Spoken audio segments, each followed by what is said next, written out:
میرے خیال میں جس موضوع پہ بات ہو رہی ہے یہ ڈیبیٹ ہم تو پہلے ہی دن سے ہمارا مطالبہ یہی تھا اور اس ڈیبیٹ کو کافی پہلے شروع ہو جانا چاہیے تھا۔ یہ ملتان میں جو واقعہ ہوا، جو ڈیڈ باڈیز ملی، اور ابھی میں دیکھ رہا تھا سوشل میڈیا پہ کہ آج 20 مزید لاشیں ملی، تو اس کی بھی تحقیقات ہونی چاہیے کہ یہ کہاں سے آئی۔ مطلب یہ تو عجیب قسم کا واقعہ ہے کہ اس کا ویئر اباؤٹ کا پتہ نہیں اور ڈیڈ باڈیز آ جاتی ہیں۔ لیکن دیکھیں نا، یہ اس کا پوری جو کانفلکٹ ہے اس پورے ریجن میں، جو دہشت گردی ہے، جو تباہی و بربادی ہوئی ہے، جو جنازے ہم نے اٹھائے ہیں، جو آپریشنز ہوئے ہیں، جو ڈسٹرکشن ہوئی ہے، جو گھر تباہ ہوئے ہیں، جو لوگ بے گھر ہوئے ہیں، جو معاشی طور پر معاشی قتل عام ہوا ہے لوگوں کا، جو لوگ ڈس اپیئر ہوئے ہیں بلوچستان سے لے کر سوات تک، پھر گلگت بلتستان تک، تو یہ تمام جتنے بھی چیزیں ہیں یہ بائی پروڈکٹس ہیں اسی کانفلکٹ کی، اسی جنگ کی، جس میں ہم آج سے 40-45 سال پہلے ہم کود گئے تھے۔ اب اس کے جڑ تک پہنچے بغیر اور روٹ کاز معلوم کیے بغیر ہم اس کا علاج نہ کر سکتے ہیں، اور نہ اب تک میرے اپنے خیال میں ہمارا کوئی ارادہ بنا ہے کہ ہم اس کا کوئی مستقل حل نکالیں۔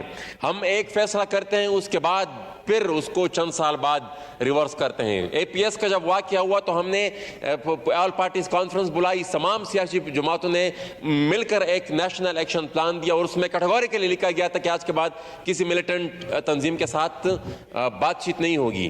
پھر آج 8-10-15 سال بعد پھر ہم کہتے ہیں کہ نہیں، یہ تو خیر اپنے ہی بچے ہیں اور ان کو ہم نے منانا ہے یا ان کے ساتھ ہم نے بات کرنی ہے۔ تو اس طرح کے کنفیوز پالیسی کے ساتھ نہ اس مسائل کا حل ڈھونڈا جا سکتا ہے اور نہ یہ مسئلہ حل کر سکتے ہیں۔ دوسری چیز، جس طرح میں نے شروع میں کہا کہ یہ جو ہماری افغان پالیسی تھی پہلے ہی دن سے لے کر آج تک، وہ پہلے ہی دن سے کنفیوز تھی۔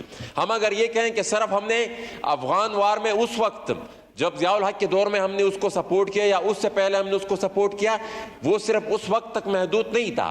یہاں پر اس موجودہ یہ جو پچھلے سال جو وہاں پر افغانستان میں طالبان نے ٹیک اوور کیا، ہماری اس کو بھی سیلیبریٹ کیا گیا تھا۔ ہمارے سٹنگ پرائم منسٹر نے اس کو غلامی سے آزادی کے ساتھ تشبیہ دے دیا تھا۔ وہ پرائم منسٹر سے بڑا آفس تو ہوتا نہیں ہے، وہ ان کے ایک ایک سٹیٹمنٹس سے پورے معاشرے میں، پورے ملک میں ایک عام تاثر بنتا ہے، اور وہ اس کے بعد پھر یہاں سے فوج در فوج ہمارے صحافیوں کی جا رہی تھی، اور اس وقت بھی ہم نے اس خدشے کا اظہار کیا تھا کہ اس کا سپل اوور ہوگا، یہاں پر جو دہشت گردی آلریڈی موجود ہے اس میں مزید اضافہ ہوگا۔ اور پھر وہی ہم نے دیکھا کہ وہاں پر جب سے طالبان کی حکومت آئی ہے ان کا سپل اوور یہاں پر آئے، وہ اب یہاں پر آئے ہیں، تقریباً وزیرستان میں بھی ہے، وہ پورے پختونخوا میں پھیل گئے ہیں، سوات اور گلگت بلتستان تک پھیل گئے ہیں۔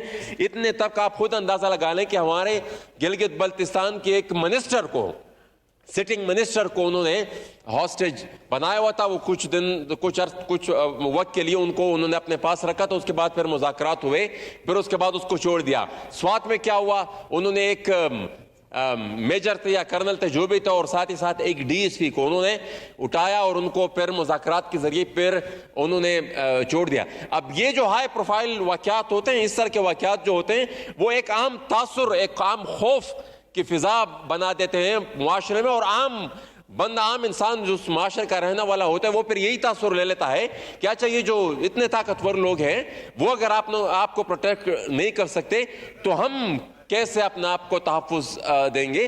لیکن نا، لوگ نکل رہے ہیں، لوگ اس چیز کو اپوز بھی کر رہے ہیں، اس چیز کی مزاحمت بھی کر رہے ہیں، احتجاج بھی کر رہے ہیں، اور یہ میرے خیال میں انہی احتجاجوں کی بدولت یہ چیز ہے کہ ابھی تک وہ زیادہ انکروچ نہیں کر پائے، وہ بیک فٹ پہ چلے گئے ہیں۔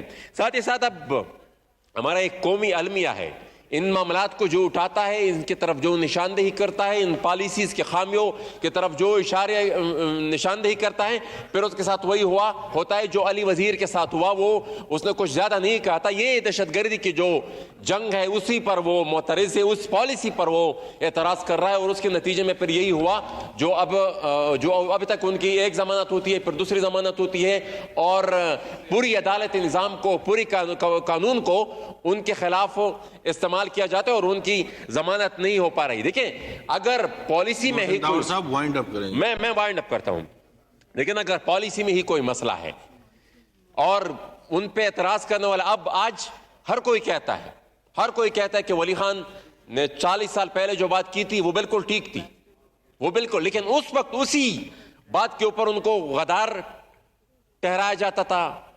اب آج جو لوگ بات کر رہے ہیں, جن چیزوں کی نشاندہی کر رہے ہیں, جن خامیوں کی نشاندہی کر رہے ہیں, آج ان کو غدار ٹھہرایا جاتا ہے. آج سے 15-20 سال بعد شاید ان کو بھی کہہ دیا جائے, ان کے بارے میں بھی کہا جائے کہ بھائی ان کی بات ٹھیک تھی, ہماری بات ٹھیک تھی, مینگل صاحب کی بات ٹھیک تھی, اور جتنے ہمارے لوگ ہیں جو یہ بات کرتے ہیں ان کی بات ٹھیک تھی. حل کی طرف میں مجھے پتہ ہے جناب اسپیکر آپ کہہ رہے ہیں کہ حل, جناب اسپیکر یہی ہے کہ حل 2 دفعہ ہم نے بتایا کہ ٹروتھ اینڈ ریکنسیلیشن. آج مجھے خوشی ہوئی کہ تمام سیاسی جماعتیں اس پہ متفق ہو رہی ہیں.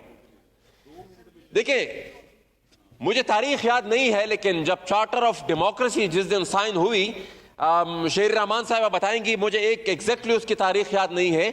چارٹر آف ڈیموکریسی میں ایک کلاس یہ بھی تھا کہ ایک ٹروتھ اینڈ ریکنسیلیشن کمیشن بنے گا. جی اس میں موجود ہے. اب وہ جن 2 بڑی جماعتوں نے وہ ٹروتھ اینڈ ریکنسیلیشن, وہ چارٹر آف ڈیموکریسی ڈرافٹ کیا تھا, ان پہ سائن کیے تھے, بعد میں شاید اور جماعتوں نے بھی سائن کیا تو اس کے اوپر, وہ دونوں جماعتیں آج اقتدار میں موجود ہیں.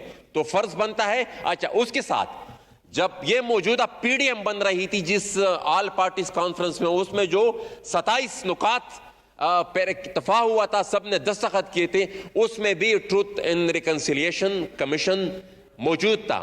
تو یہ جو بلوچستان میں جو احتسال ہوا اور آج حالات جس نہج پر پہنچے, یہاں پر دہشت گردی آج اگر اس نہج پر پہنچ گئی ہے کہ اس کا ہمارے پاس حل موجود نہیں اور ہم اس کو روک نہیں پا رہے ہیں, ان سب کا ہم جواب تبھی ڈھونڈ پائیں گے جب ہم ماضی کا اصلاح کریں گے, اور وہ ٹروتھ اینڈ ریکنسیلیشن کے بغیر ممکن نہیں ہے. تو جب تک یہ ٹروتھ اینڈ ریکنسیلیشن کمیشن نہیں بنے گا, میرے خیال میں مستقبل کے لیے ہم اپنے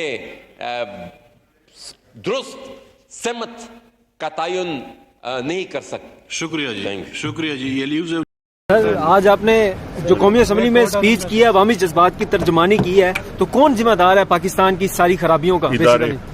کون سے ادارے سر, کلیئر کر دیں. عدلیہ, ہمارے گھروں کی حفاظت کرنے والے, اور یہ پارلیمنٹ. سر ادارے کیا ہوگا سر؟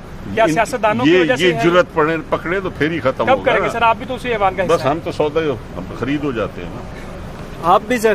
میں بھی